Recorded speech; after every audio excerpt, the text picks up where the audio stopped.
यता आउनु यता म तपाईँलाई के देखाउँछु है त एकछिन हेर्नु नि ल हेर्नु यो चाहिँ के हो मर्सिडिज कारको लोगो नेपाली 1 करोडको टक्कै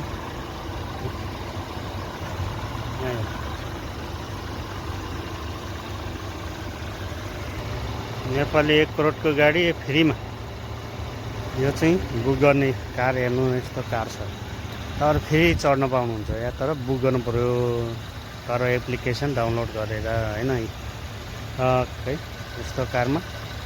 फ्रीमा हिँड्न पाउँछ नेपालीहरूलाई कति थाहा छैन होला तपाईँले कहाँ कहाँ जान पाउँछ भने म टावर पनि देखाइदिन्छु त्यहाँ ल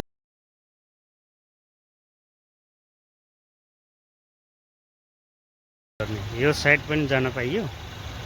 यो टावरको छेउछेउमा पनि जान पाइयो यो गाडी बुक गरेर हैन तपाईहरुले एप्लिकेसन चाहिँ कुन डाउनलोड गर्ने भन्नुहुन्छ नि म यहाँ हालिदिन्छु हेर्नु ठ्याक्कै डाउनलोड गरेर बुक गर्नु है त तपाईहरु सजिलो हुन्छ